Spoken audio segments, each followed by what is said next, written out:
முதல்ல அவருடைய குடும்பத்தை நல்ல முறையில் அவர் கட்டி காத்தார் என்றால் ஒரு நல்ல கிறிஸ்துவர் என்று ஏற்றுக்கொள்வோம். கிறிஸ்துமஸ் டைமில் கூட பல ஆலயங்கள் இடிக்கப்பட்டன, பல பாதிரியார்கள் பாஸ்டர்கள்லாம் விரட்டி அடிக்கப்பட்டார்கள்.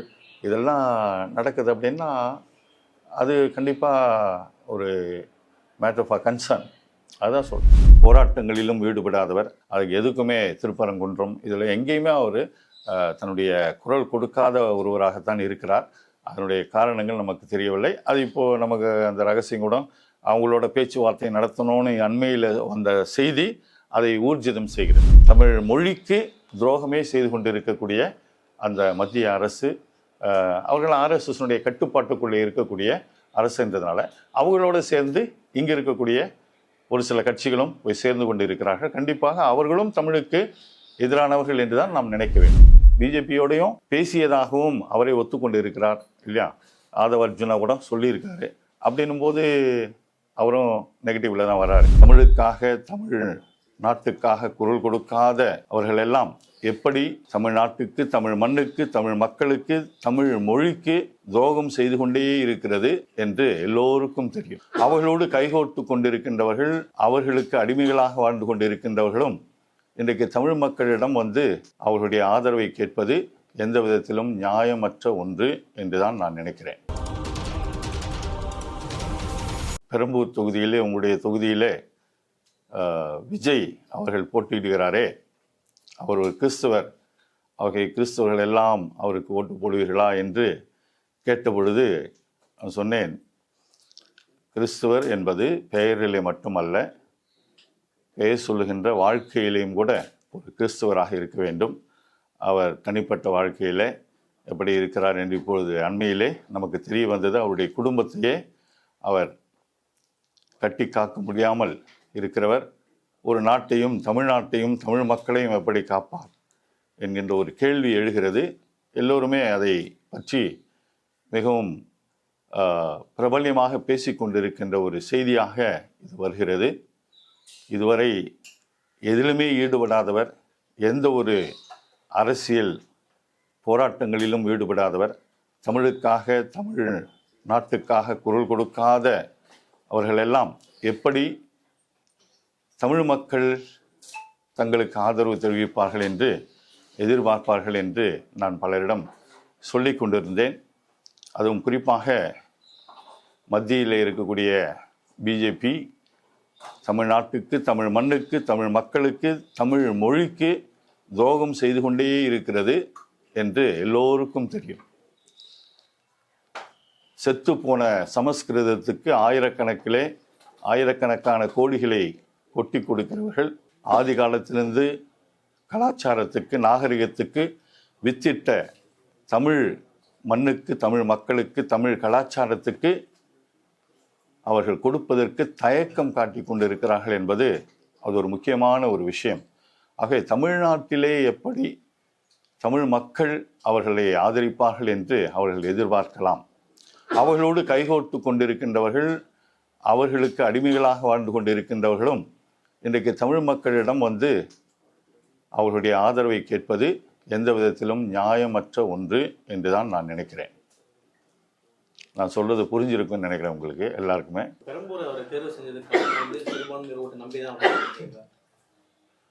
பெரம்பூர் இருக்கலாம், பெரம்பூரில் சிறுபான்மையினர் ஓட்டு, அது இல்லாமல் வட சென்னையில் நிறைய அவருக்கு உறுப்பினர்கள் கிடைத்தார்கள் என்று கூட கேள்விப்பட்டோம். அதனால தான் அவர் தேர்ந்தெடுத்த இடம் அந்த நிறைய அந்த சினிமா மோகம் உள்ள மக்கள் நிறைய இருக்கிறார்கள், அவர்கள்தான் அவர் பின்னாலே செல்வார்கள் என்பதற்காக தேர்ந்தெடுத்திருக்கலாம்.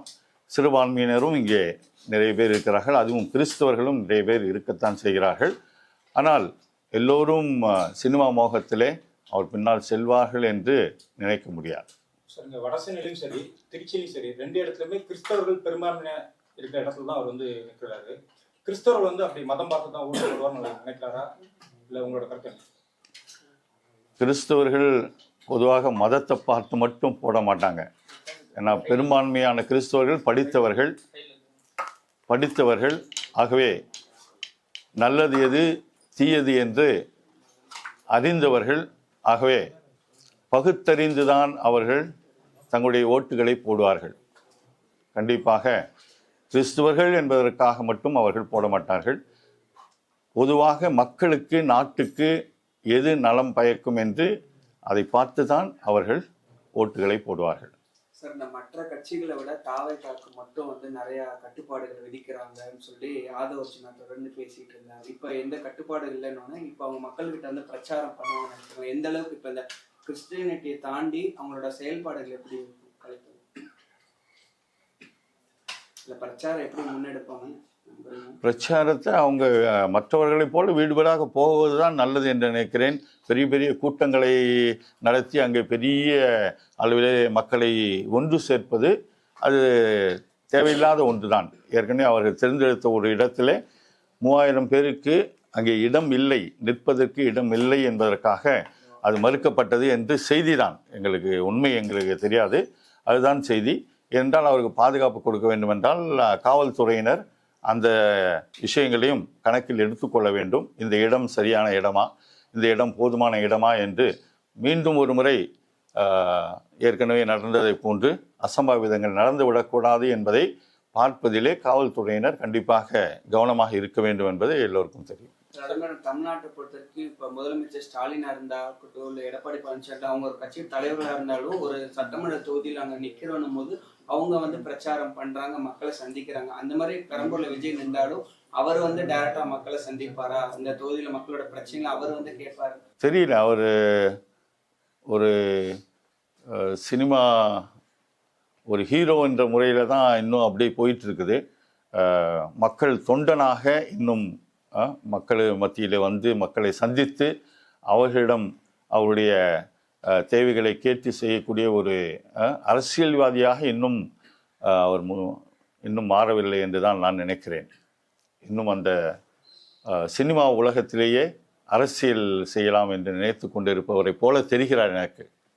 சார், திருச்சியில் இனிக்கும் அவரும் இன்னொரு வேட்பாளர் இருக்கார். அவர் கிறிஸ்தவ நல்லிணக்க அமைப்பெல்லாம் வைத்து அவர் பல சேவைகள் பண்ணிக்கிட்டு இருக்காரு. இந்த சினிமா மோகத்திற்கும் இதற்கும் இல்லை, இவர் வந்தால் விஜய் வருவதற்கும் இவர்களுக்கும் சிறுபான்மையினருக்கு யாருக்கு அதிகமான பலம் கிடைக்க வாய்ப்பு இருக்குன்னு நினைக்கிறீங்க? இல்லை, இனிகோ இறுதிராஜ் பல ஆண்டுகளாக கிறிஸ்துவ நல்லெண்ணெய் இயக்கம் என்று ஒன்று வைத்துக்கொண்டு மிகச் சிறப்பாக கிறிஸ்துவர்களிலே பல குழுக்கள் இருக்கின்றன. அவர்களெல்லாம் ஒன்றிணைக்கின்ற ஒரு அருமையான ஒரு மகத்தான ஒரு பணியை அவர் செய்து கொண்டிருக்கிறார். மற்ற கிறிஸ்துவர்கள் அனைவரும், கத்தோலிக்க கிறிஸ்தவர்கள் மற்றும் கத்தோலிக்கர் அல்லாத கிறிஸ்தவர்களையும் ஒன்றிணைத்து அவர்களையெல்லாம் ஒரு சக்தியாக மாற்ற வேண்டும் என்கின்ற ஒரு நல்ல எண்ணத்தோடு கிறிஸ்துவ நல்லெண்ணெய் இயக்கத்தை அவர் நடத்தி கொண்டிருக்கின்றார். ஆகவே அவர் செய்ததைப் போல நம்முடைய விஜய் அதுபோல எதுவும் செய்ததா எனக்கு தெரியல. இது வரைக்கும் அரசியலுக்குள்ளே எந்த போராட்டங்களை முன்னெடுத்ததாகவோ மக்களுக்காக எதையும் செய்ததாகவோ எனக்கு தெரியவில்லை. அதனால் கண்டிப்பாக இனிகோ இறுதிராஜோட இவர் இணையாக இருப்பாரா அப்படின்னு மக்களுக்கு தெரியும். மக்கள் அதை சரியாக கணிப்பார்கள் என்று நான் நினைக்கிறேன்.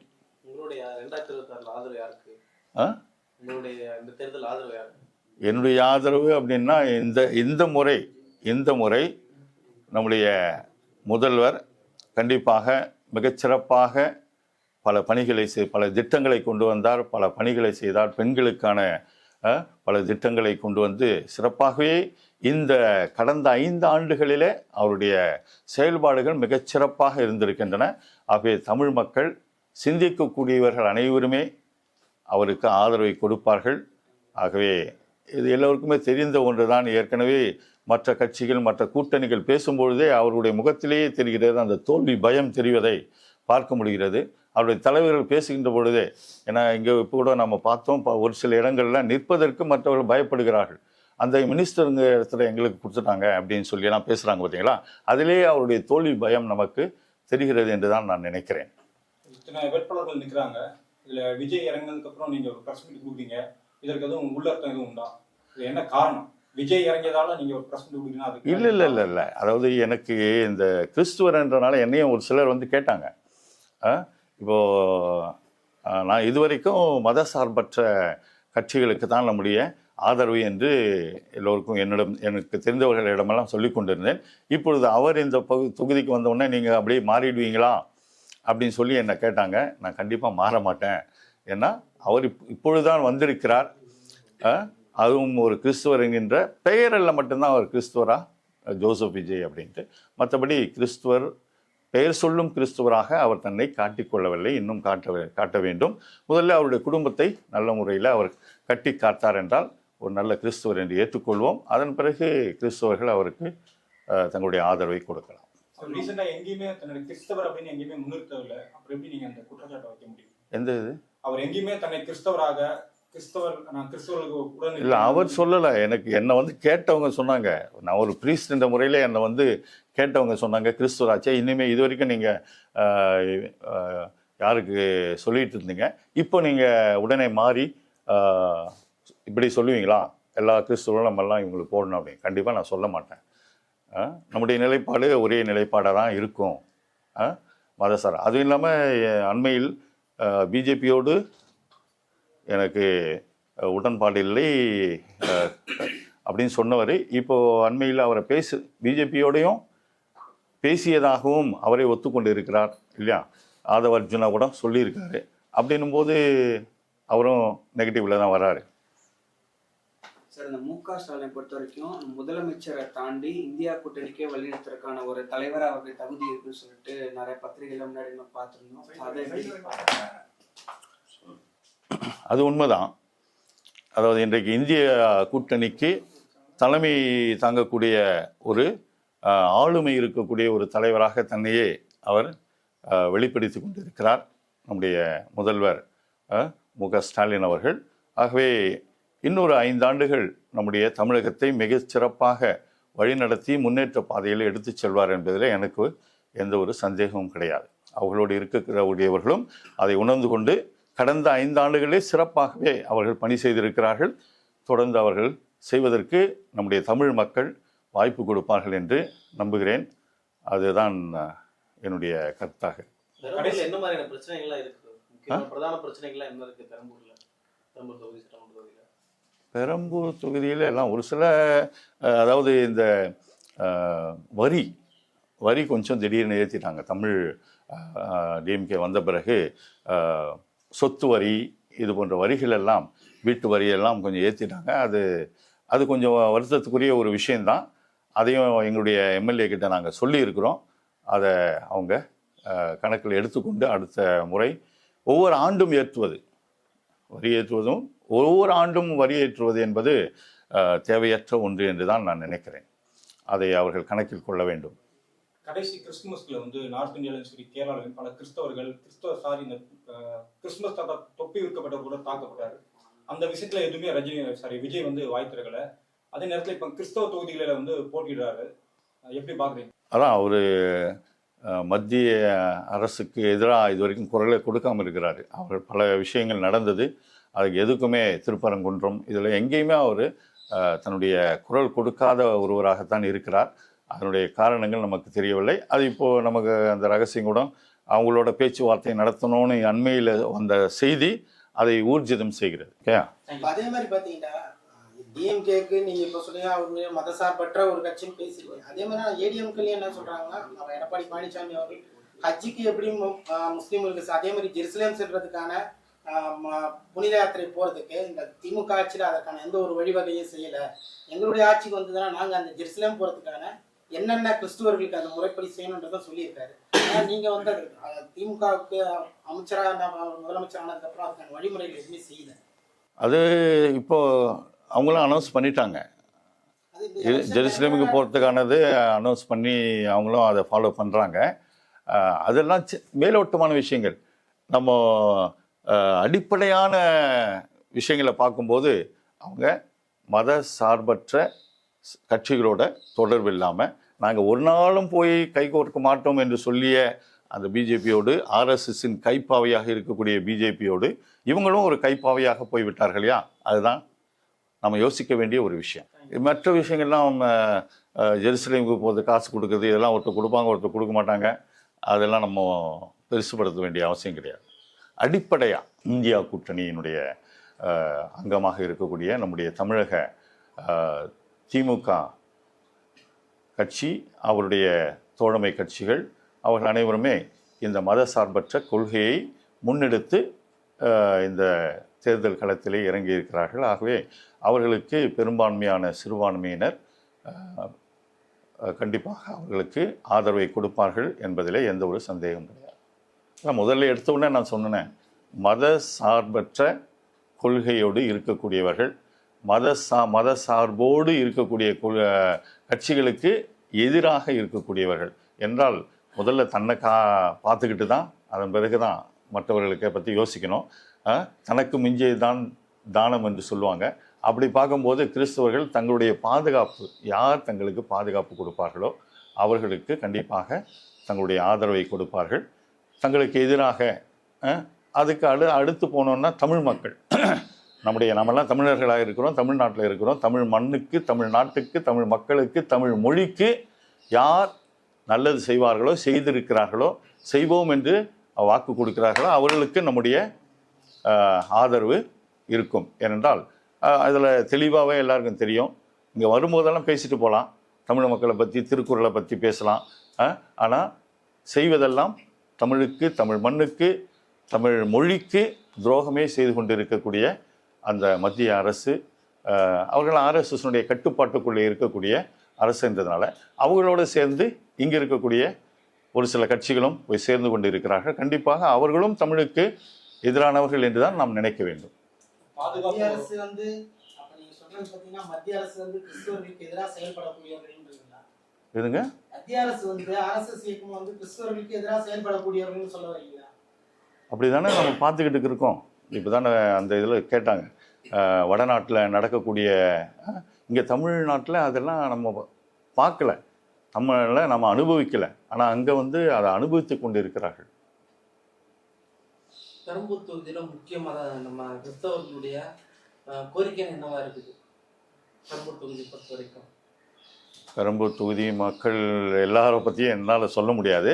ஆனால் ஒன்று மட்டும் பொதுவாக மக்களுக்கு இருக்கக்கூடிய ஒரு ஆதங்கம், இப்பொழுது இருக்கக்கூடிய அரசின் மீது இருக்கக்கூடிய ஆதங்கம், நிறைய வரி விதிக்கப்பட்டு இருக்கிறது. கண்ணுக்கு தெரியாமலே வரி விதிக்கப்பட்டது ஏற்றுக்கொண்டே போகிறார்கள் ஒவ்வொரு ஆண்டும் என்பது ஒரு முக்கியமான ஒரு குற்றச்சாட்டாக இப்பொழுது நான் பார்க்கிறோம்.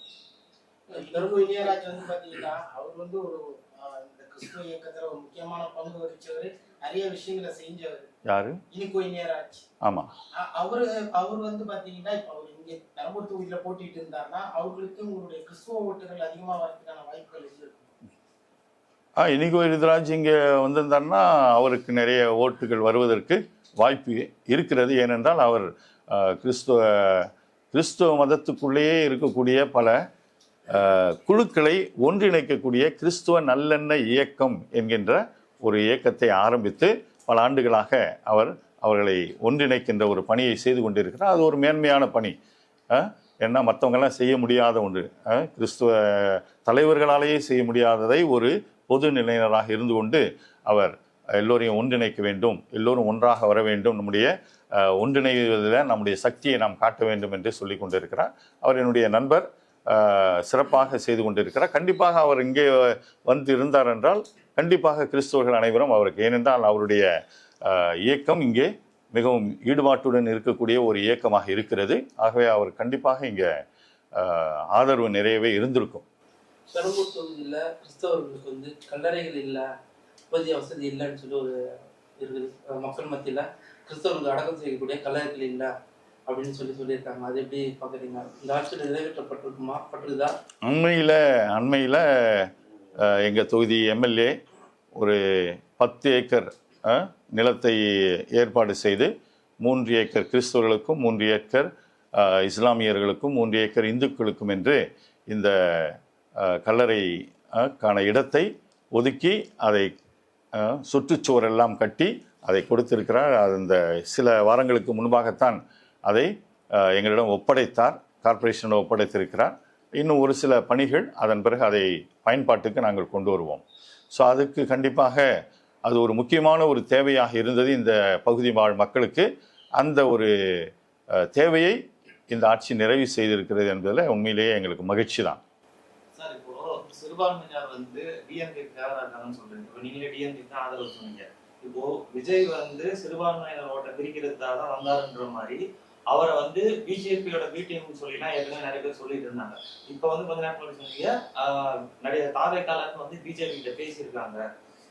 ஆமாம், நீங்கள் ஊடகத்தில் நான் பார்த்து தான் சொல்கிறேன். பேசியிருக்காங்கன்னு சொல்லும் போது இப்ப விஜய் வந்து நீங்க பிஜேபியோட பி டீமா கருதுறீங்களா?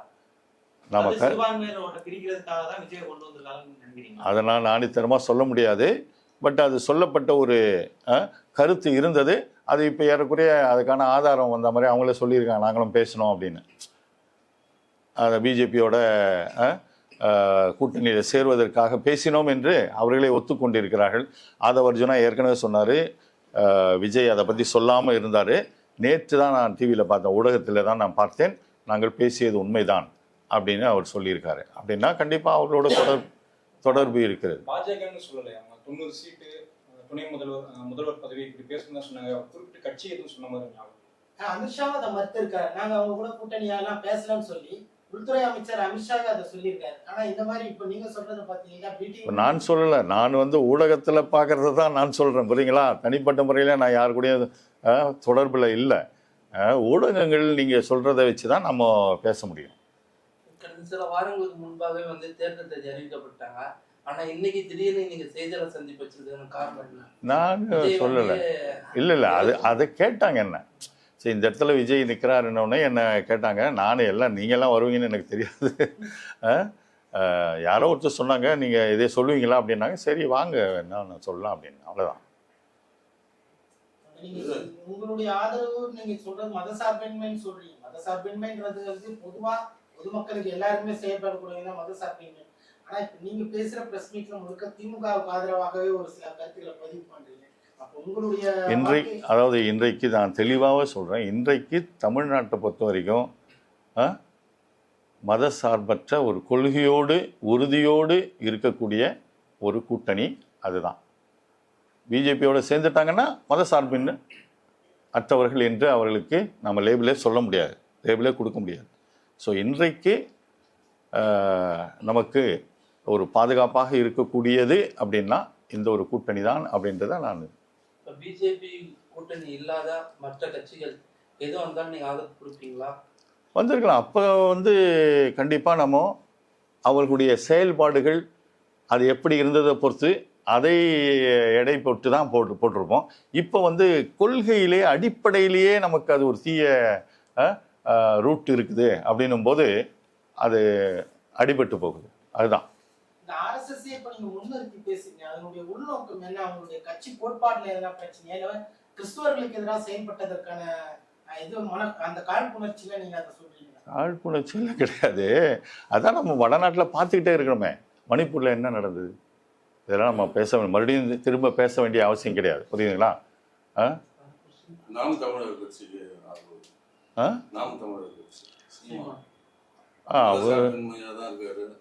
இருக்கிறாரு. பட் இன்னும் அவர் இன்னும் நிறைய ஒர்க் பண்ணி வந்திருக்கணும்.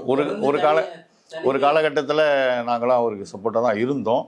பட்டு அவர் சாதிக்க முடியாத ஒரு நிலையில் இருக்கிறாரு, புரியுங்களா? இப்போ அதுதான் அவருடைய அந்த பர்சன்டேஜ் அவ்வளோதான், அப்படி தான் இருக்குது. அது குறைஞ்சிக்கிட்டு தான் போகுது இப்போ, புரியுங்களா? அது அதனால வந்து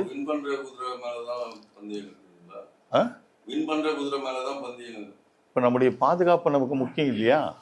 தமிழ்நாட்டை வச்சு மட்டுமே நம்ம அந்த கிறிஸ்தவர்களுக்கு பாதுகாப்பு இல்லன்றத வந்து நம்ம தமிழ்நாட்டுல ஓரளவு பாதுகாப்பா இருக்கிறோம். இல்ல அதுதான் சொல்ல வரேன். தமிழ்நாட்டுல பாதுகாப்பு இருக்குது, மற்ற மாநிலங்கள்ல பாதுகாப்பு இல்ல, கிறிஸ்தவர்களுக்கு பாதுகாப்பு இல்ல. அதனால வந்து இந்த RSS இயக்கத்துல இருக்கிற மத்திய அரசாங்கத்தை நம்ம எதிர்க்கிறோன்றத வந்து எல்லா மாநிலங்கள்லயும் அதாவது நம்ம ஊடகத்துல பார்க்கக்கூடியது பொதுவாக கிறிஸ்துமஸ் டைம்ல கூட பல ஆலயங்கள் இடிக்கப்பட்டன, பல பாதிரியார்கள் பாஸ்டர்கள்லாம் விரட்டி அடிக்கப்பட்டார்கள். இதெல்லாம் நடக்குது அப்படின்னா அது கண்டிப்பாக ஒரு மேட்டர் ஆஃப் கன்சர்ன். அதுதான் சொல்கிறேன். நன்றி.